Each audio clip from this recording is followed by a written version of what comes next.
Time now for the Educated Retirement Show with your host, Jay Kaplan. Jay discusses reverse mortgages and can answer your questions at 951-922-3532. Call lines are open at 951-922-3532. And now here's Jay.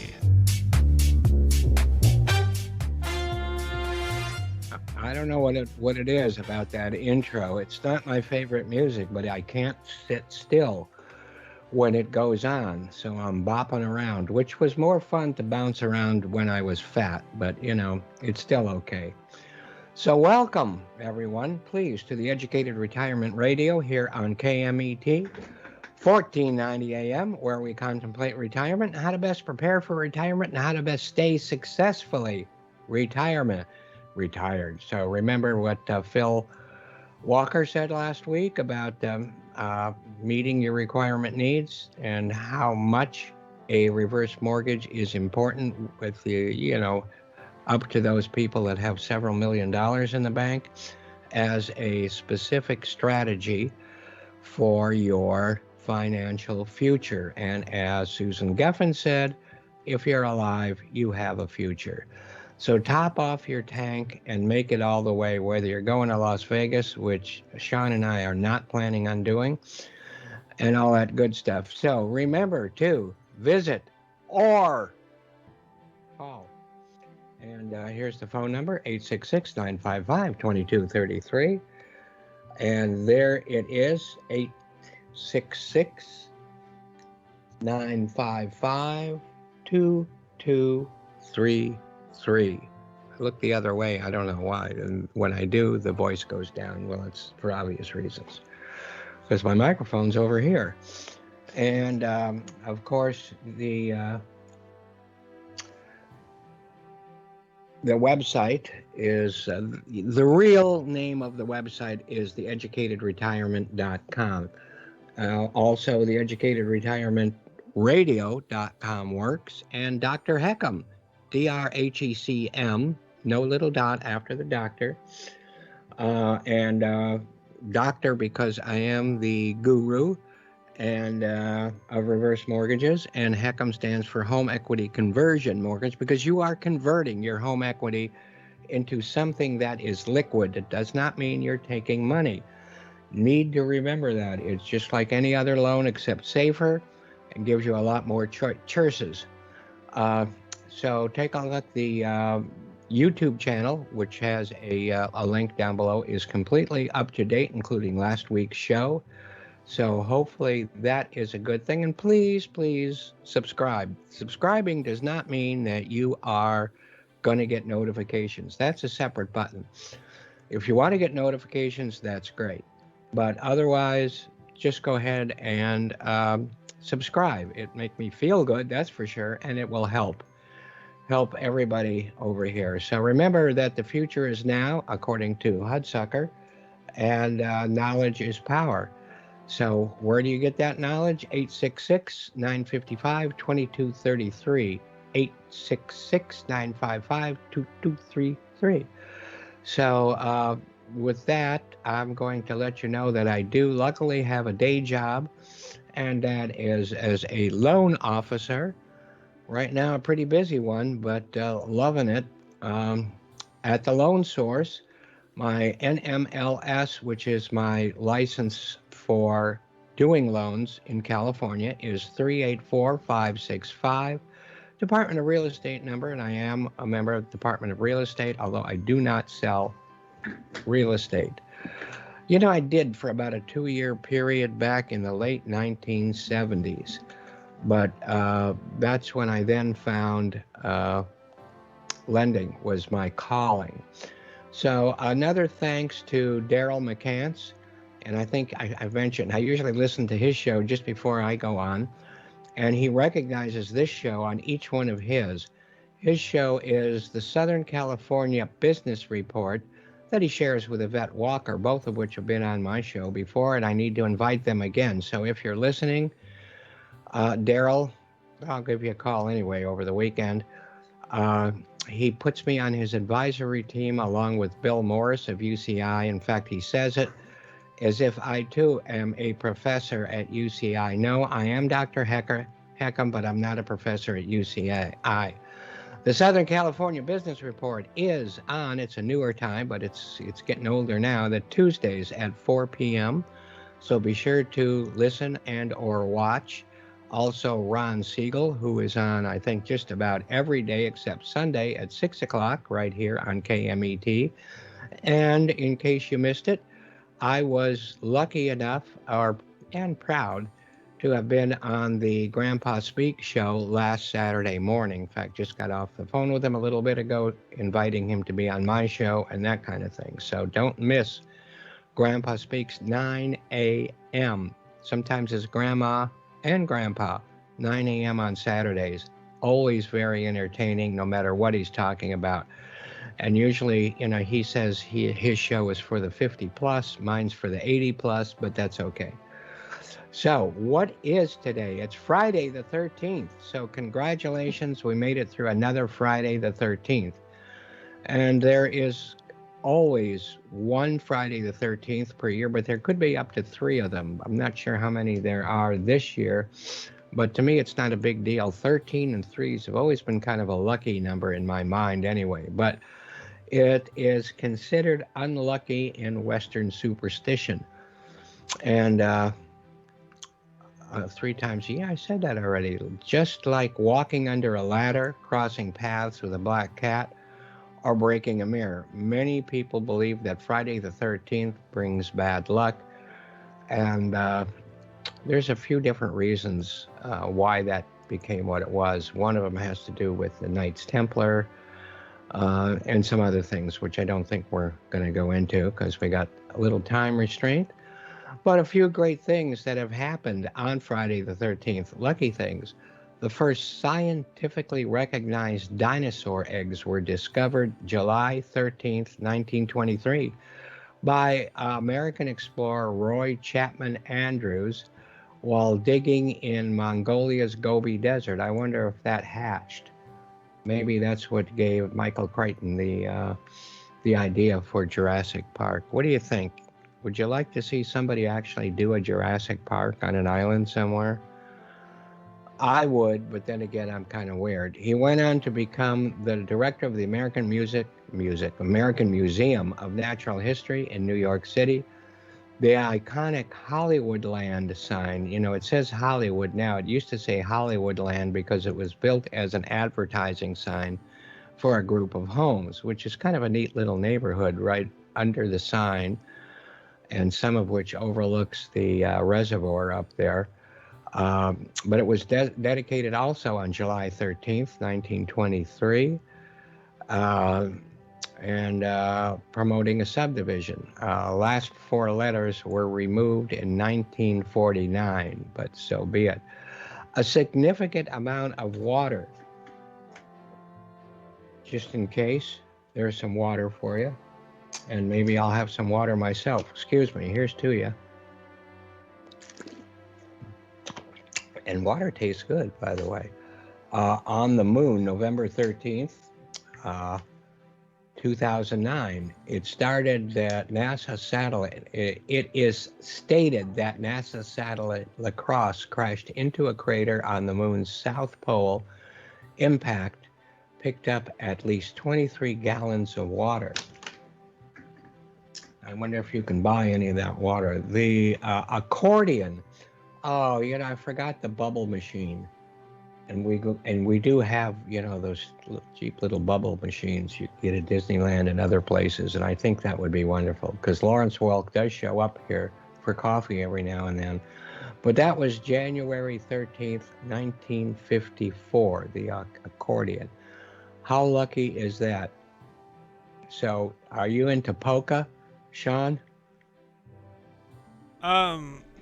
Not really, no. But I mean, it's okay. Some of it. Yeah. We do have a polka show on here every Saturday morning at 6 a.m. Right. Yeah, go ahead and tell us when that is. I should have, and I didn't. So go ahead. 6 a.m. Saturday morning, 6 a.m. to 8 a.m. Well, you got 2 hours there to wake up. So, okay. I like polka because it's entertaining. I don't want to listen to it that much, but when I hear it, I do think it's very entertaining. And now, I something for like the the rest beer of us. songs. Now you're talking like a man. All right. Second Saturday in August is National Bowling Day. I guess that would be today. It is said that the earliest form of bowling known to exist has been traced back to ancient Egyptian times around 5000 BC. The ancient Egyptians rolled stones at various objects with the goal of knocking them over.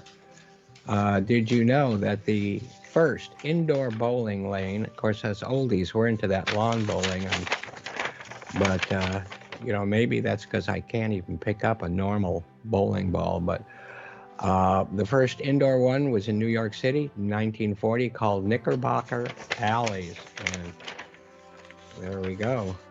Is that yeah? It's there. That's it. And as in dedication to me, they also sold cigars there, so that looks pretty good, I think. And here is an interior shot of that, which reminds me that in I keep forgetting that. Oh, Kathleen, could you turn on that second light bulb up there? The oh, if you can't reach it, don't worry about it. We're good. We're good. Don't worry about it. Um, in well, I'll think of it. It's just kind of inland of Los Angeles. I'll think of the area. I'll look it up during one of the breaks or whatever. There is an old bowling alley, which is just great. It was a bowling alley from the 1920s. Then it turned into like a quote underground music venue, and now it's back as a bowling alley with really good food. And they have these very old bowling machines that are, it's kind of like a round circle that keeps breaking down, but they love it. And then they've got these people that go take care of it all at one time. The largest bowling center is located in Japan with 116 lanes. What do we have here? Bowling Academy. Until 1905, bowling balls were made of wood. Bowling began using a ball without holes, and the bowler would place the ball between their legs and then slide on their stomach to push the ball towards the pins. That probably would have worked out so much better when I was larger, but uh, no big deal. But can you just picture that? Anyway, the first bowling games to That would appear have on been more. television. That would have been more entertaining on TV for sure. Absolutely. Let me throw another picture up here. Bowling Academy, something I never went to, obviously, but that's looking good. Uh, First television show was Bowling for Dollars. Ran from, I remember that. It ran from the 1960s to 2008, so that was a long time. A great bowling comedy to watch is Kingpin. And I'm not a huge fan of the Farley brothers, whatever, but I thought this was amazingly wonderful. I watch it many times. Every time I watch it, I have to laugh. Woody Harrelson, Bill Murray, Randy Quaid, and have you seen that, Sean? Oh yeah, that's a great movie. Isn't that is so funny? Uh, I mean, and for those that haven't seen it, we won't really be screwing things up too much if we tell you that Woody Harrelson lost his hand somehow. Don't need to know that now. He had a false hand, and would show him bowling, and when he threw the ball, his false hand would go with the ball. And anyway, it is to me. Yeah, and Bill Murray and his hairpiece is just is great. So, what about this show? Well, we believe in challenging the status quo. Families and people need to be active, not reactive. And I'll tell you, it would make a perfect break point here if we brought in, say, NASA Nelly from the last half to the first half. Is that okay, NASA? Yeah, I don't know where the pictures are. They're all the way down there. Well, okay, then let's wait a little bit on that then. So, as long as we're starting, let's just get in the middle, just get started with famous people's birthdays. which is Alfred Hitchcock, which was also on the 13th, but not a Friday, 1899 to 1980. So Sir Alfred Joseph Hitchcock was an English-American film director, producer, and screenwriter. And that's what he looked like as a young man, as a young mensch. And you can certainly see it in there. But just like Orson Welles, his frame, as it were, did change as he grew a bit older. And once one of the most influential and widely studied filmmakers in history of cinema, known as the master of suspense, he directed over 50 feature films, which is a lot, a career over 6 decades. In addition to his films, he hosted and produced the television series thriller Alfred Hitchcock Presents from 1955 to 1965, which is a good long run. And Hitchcock was born in the flat above his parents' leased grocer's shop at 517 High Road, east of London, in case you want to go there and buy some chops or whatever. He described himself as a well-behaved boy, but could not remember ever having had a friend to play with as a young child. A favorite story for interviewers was when he was 5, his father sent him to the local police station with a note. The policeman looked at the note and locked him in a cell for a few minutes, saying, "This is what we do to scoundrels." The experience left him with a lifelong fear of policemen. Thanks, Pop. And he wouldn't even drive a car in case he got a parking ticket. He told his parents that he wanted to become an engineer. He studied mechanics, electricity, acoustics, and navigation. And after his father passed away, Alfred needed to support himself and his mother, as his siblings had already left home. He took a job as a technical clerk at the Henley Telegraph and Cable Company, continued night classes, adding art, history, and painting. So all that puts together for a good artistic background. And after the war, he took an interest in creative writing and became a founding editor and business manager of Henley's publications.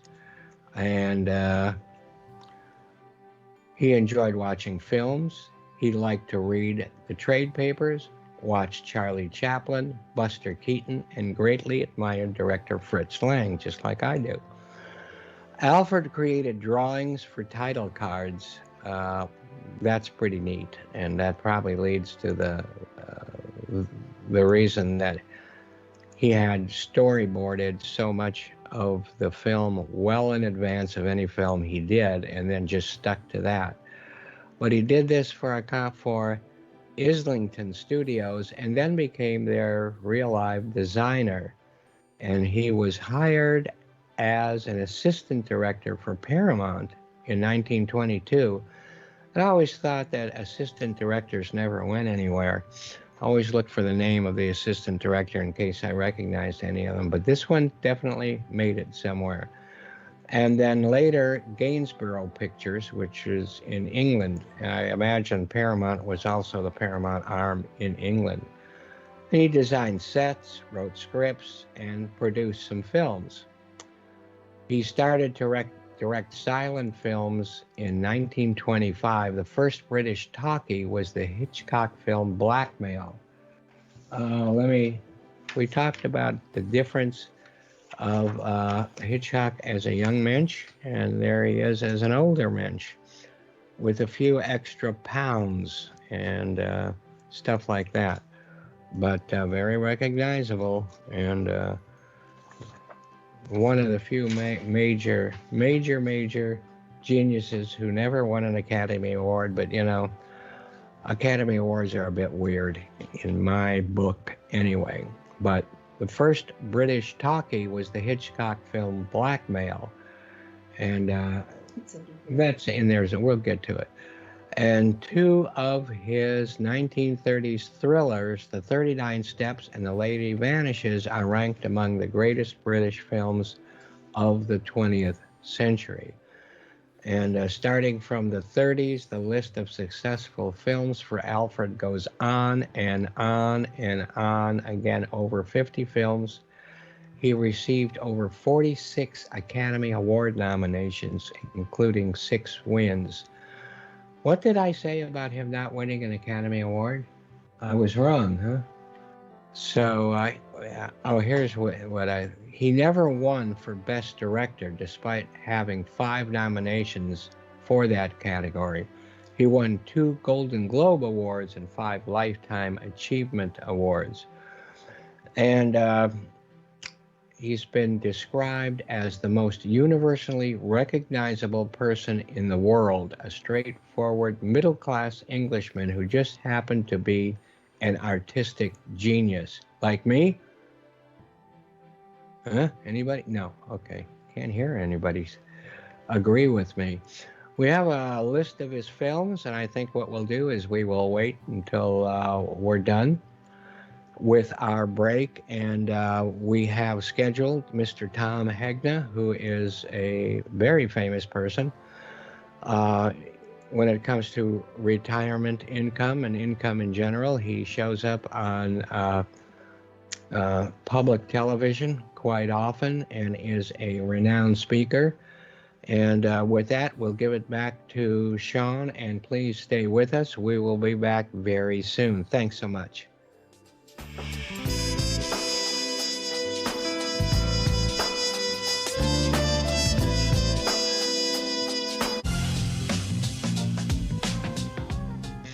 Well, welcome back to the Educated Retirement Radio here on KMET, your home for such famous guests as Dr. Demento, Jay Kaplan, Daryl McCants, Ron Siegel, and Grandpa, that is Bill McLeod.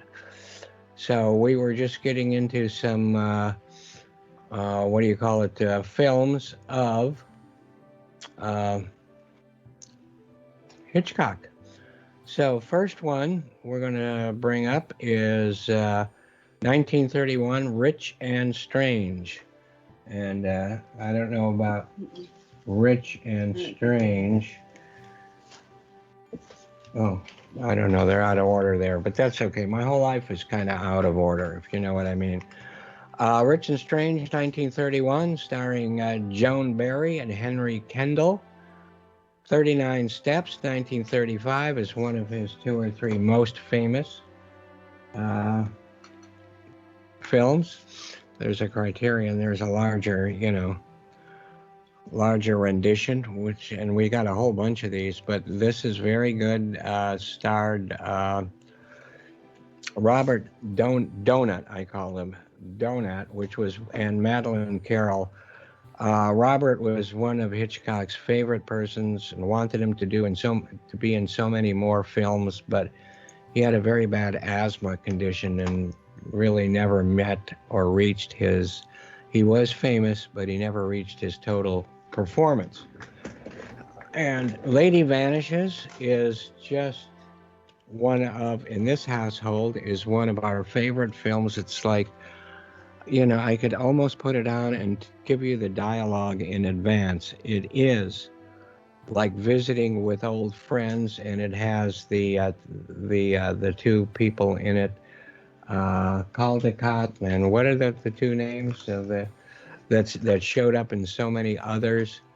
But that was with Michael Redgrave, Margaret Lockwood, Dame May Whitty, and it had the two bumbling comedians. I don't know if they were born comedians, but they sure did a great job in that, and in other such films as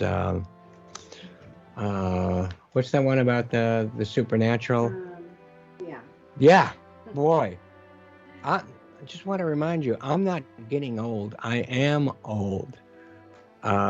but we've talked about it on the show, and again, we'll put it on the list of things I have to remember and get back to you. Rebecca, another absolute favorite, starring Joan Fontaine. Oh, there's a little sucker.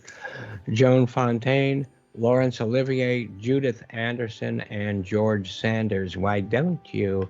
That's Judith Anderson asking Joan Fontaine to jump out of a window to her death. So whenever we talk here at the home, it's why don't you? Was that movie Dead of Night? Dead of Night was the name of that film. Something Aldecott and somebody else. Anyway. Charters and Caldecott, yeah. They're in a lot of British films, but that's where they got their start. So anyway, that was nominated for 11 Academy Awards, won 2 of them for Best Picture and Best Cinematography, and certainly should have won for Best Director, but did not. Now, it's said that there was so much tension between the producer, who is the same guy that did Gone with the Wind, and who's, he's got a studio that looks like Terra in Culver City, and Hitchcock, that was part of the magic that actually came out in the film itself. And at the begin, huh? No. Anyway,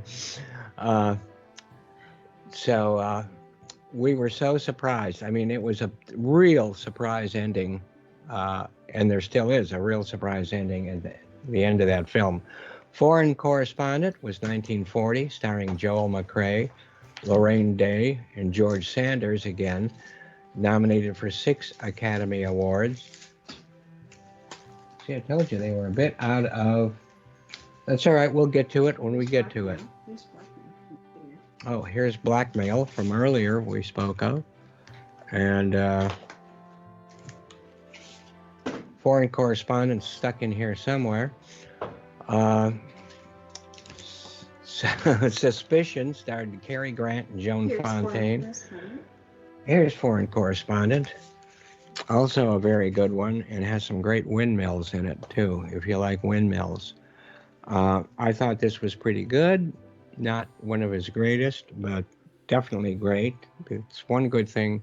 One thing you can say about Hitchcock is he may have eaten a lot. I'm told from reading articles he fell asleep a lot at Musso and Frank's or at Chasen's in the afternoons. But Young and Innocent, no, you know what?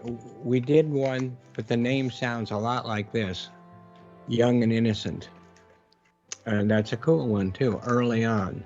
So, Suspicion was never one of my favorites. Cary Grant, Joan Fontaine, nominated for 3 Academy Awards and 1 for Best Actress. Now, the thing about Suspicion is it was originally written that Cary Grant was supposed to be a bad guy, but Hitchcock decided nobody would, quote, buy the fact that he was a bad guy. So he made him a good guy in the end, and I just thought it was a little weird. Not one of my favorites, but I do like some. I remember when I was 14 seeing that in Niagara Falls with my mommy and Aunt Hilda in a motel. So there, some things just stick out, don't they? Spellbound, 1945, starring Gregory Peck, Ingrid Bergman, nominated for 6 Academy Awards, and won an Oscar for Best Music. All right, here is some of the music.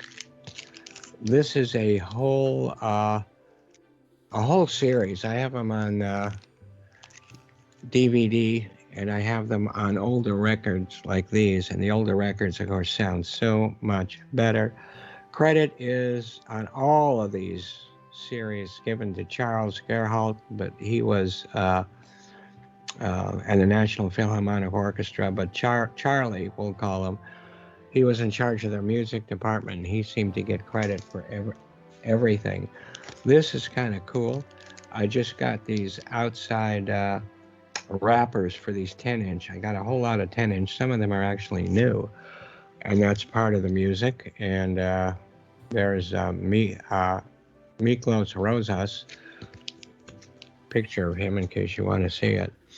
But the dream sequences, which are amongst the most famous parts of the film, were cooked up by Dali, Salvador Dali. But there's an oldie.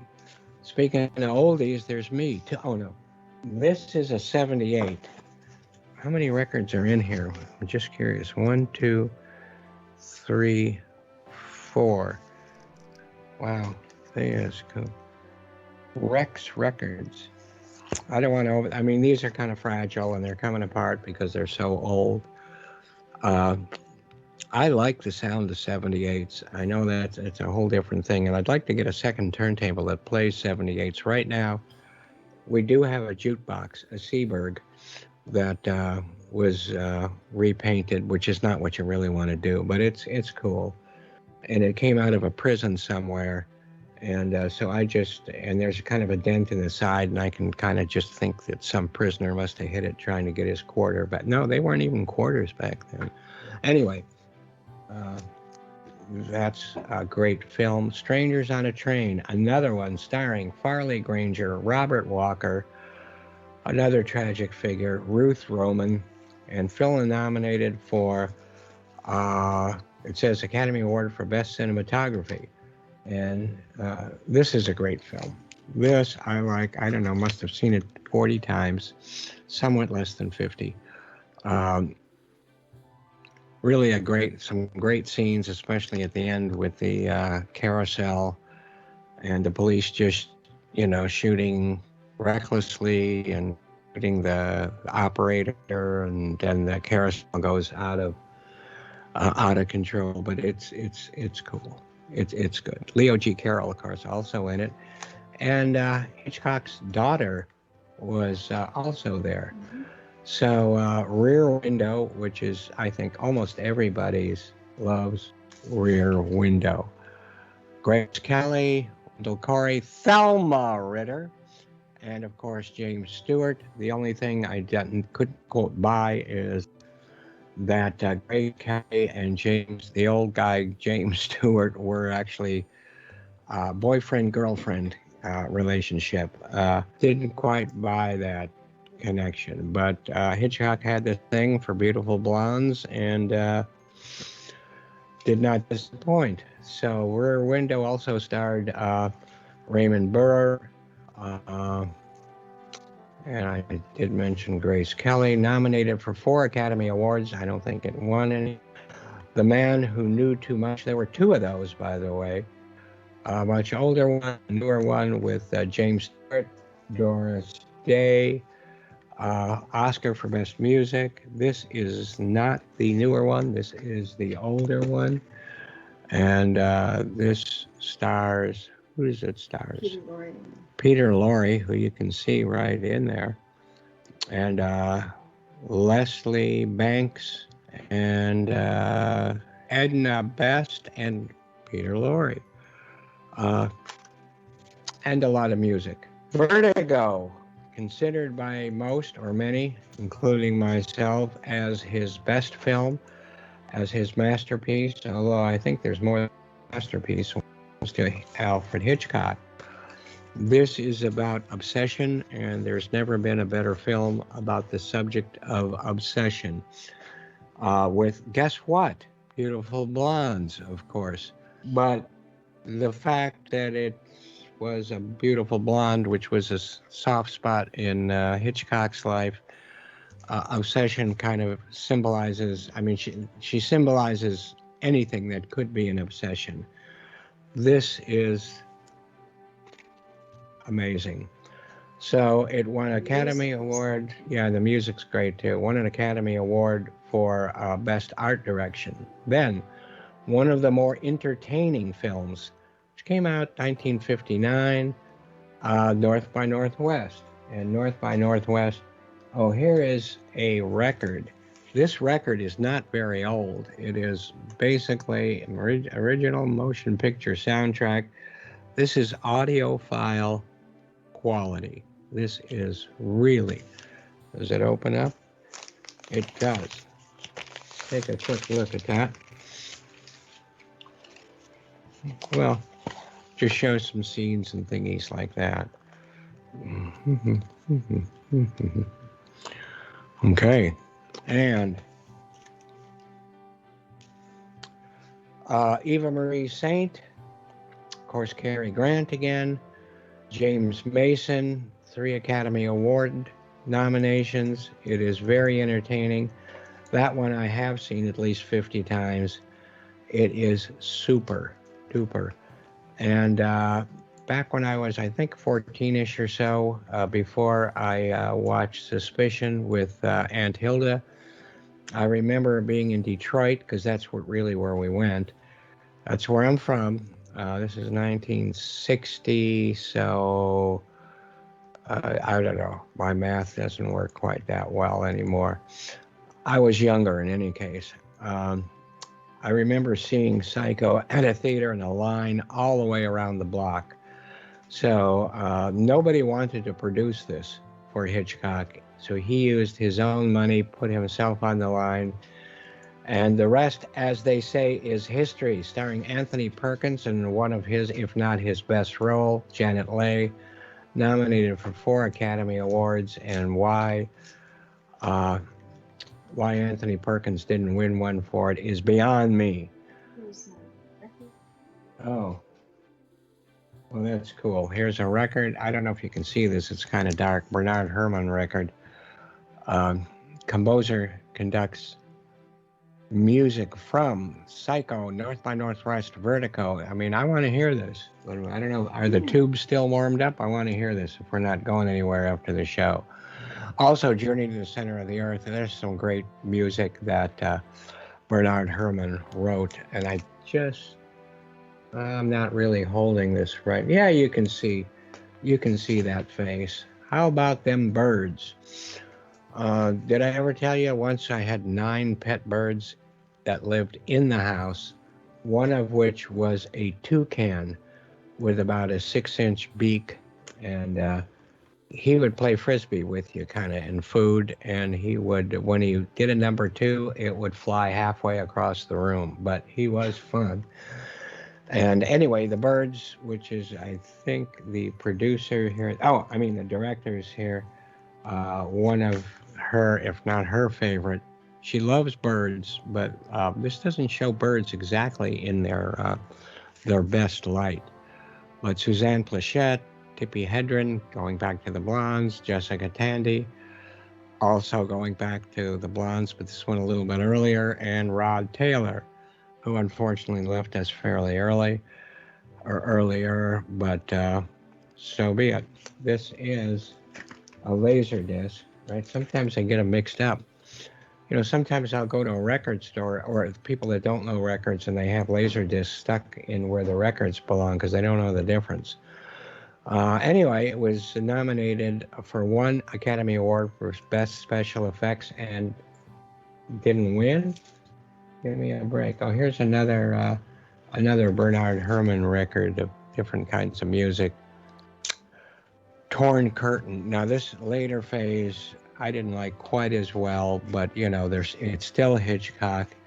And in Torn Curtain, I believe this is where he and Bernard Herrmann got into big argument, but still, they have a lifetime of friendship and great awards.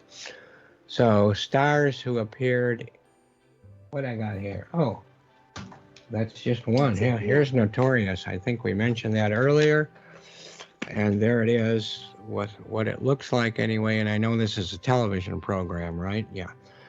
So I'm sorry for listeners that are not seeing this, but I try to talk enough since there's no plug in my mouth anyway, which there should be half the time. Saying that. So the stars who appeared in television's Alfred Hitchcock Presents: Robert Redford, John Cassavetes, Cloris Leachman, Steve McQueen, Peter Lorre, Walter Matthau, Ralph Meeker, Ralph Meeker. He was the Pulp Fiction guy in Kiss Me Deadly, along with Cloris Leachman. That was the film that you opened a briefcase and it glowed, which was reused in the film Pulp Fiction because that was the epitome of Pulp Fiction, that kind of movie. Claude Rains, just to mention a few. And we're getting up near the top of the hour, so we'll do a shorter one here. Wim Wenders. W-I-M, first name W-E-N-D-E-R-S. He joined us August 13th, 1945. I love the work of Wim Wenders. May not be a household name, but he's a German filmmaker, playwright, author, and photographer, and is considered a major figure in new German cinema. He's a major figure in cinema, and that's that. He was born in Dusseldorf, Germany. His father was a surgeon, and after graduating from high school, Wim studied medicine and philosophy, so not too smart. He became an engraver at Johnny Friedlander's studio, a leading German artist. During this time, he became fascinated with cinema and saw up to 5 movies a day at the local movie theater. That's called dedication. He entered a University of Television and Film in Munich and worked as a film critic for a daily newspaper and magazine. Wenders' career began in the late 1960s, and much of the distinctive cinematographer in his films was the result of long team collaboration with Dutch cinematographer Robbie Muller, and avant-garde author Sam Shepard. Is that our Sam Shepard? Mm-hmm. And it is, and he also has left us, unfortunately. Wim not only directed several feature films, but also documentaries and even music videos for U2 and Talking Heads. There you go. In addition to his filmmaking, Wenders has done photography, specifically a series of desolate landscapes. He has had photographic exhibitions from 1986 to 2016 in Stockholm, Copenhagen, Berlin, Venice, China, Tokyo, Santa Monica, New Zealand, to name a few. And not quite time for a break, so hang in there. Short list of Wim Wenders' films would be Paris, Texas, 1984, starring Harry Dean Stanton, who starred in 100 films before Paris, Texas. Dean Stockwell, Natasha Kinski, and a screenplay by L.M. Kit Carson and playwright Sam Shepard. Musical score by Ry Cooder. Oh, love Ry Cooder. Film shot in 5 weeks and is considered to belong to the road movie genre. So let's take a look let's look at some pictures. Okay, now the director of the show thinks he looks somewhat like Tom Hanks. And Steven Spielberg. So if you put those two together, that's what he'd look like. But is that a Polaroid camera? I think it is. Yeah. So that, Polaroid cameras have, or those type, have enjoyed some kind of a comeback. And they actually are in a lot of exhibitions right now. Here's another one where I think he's uglier than me, but that's pushing it, ain't it? He certainly looks serious, doesn't he? Look at those eyes. And anyway, what can I say? And here's another one. Let me take a look. Yeah, this one, he looks a little mean and angry, but his films are, I love the films. And there's another picture of him with big glasses. Oh, by the way, I'm going to get some black rim glasses because they're the only ones that would fit my new skinny face at the optometrist office. So we'll take a look at those in a couple weeks and you can let me know what you think. They say that your glass frames are supposed to match color-wise with your hair, so, you can see my dark black hair. All right. Paris, Texas. Yes, I've got the movie. I've got about 5 copies of this gorgeous Ry Cooder soundtrack. And this is amazing. It's just called Paris, Texas. Music by Ry Cooder. And there's the back of it. And it's great. And it does have, side 2 has got some, what I forgot what it was called, but Harry Dean Stanton actually taught, it's not hip hop, but he talks his way through a fairly long song, and he's got a great voice for acting, Harry Dean Stanton, and I believe he's left us now also. So there it goes for road movies anyway. So Winders avoided using storyboarding, going completely straight to rehearsals on location. That is an absolute opposite of Hitchcock. And, both methods obviously work for the right people. And this actually worked for him. The film screened at the Sundance and Cannes film festivals. I highly, highly recommend it. Here's another one I highly recommend. They made a remake of this with Tom Hanks, I believe it was, and what's her name, who you don't like at all. You know who I mean. Harry and Sally. What's her name? And we're going to talk more about Wings of Desire when we get back, after we take a break for the news and that kind of thing. I got some really great things to say about this film, and I'll hold on to it till afterwards. And we'll try to get a hold of our guest, and if we can, he's a very busy person, and if we can, he will be here, and if we can't, we will reschedule him. But for right now, I think we need to send it back to Sean, and hang in there. We've got the news, station break, as they usually say, and please join us again in a few minutes as we continue. Thanks so much.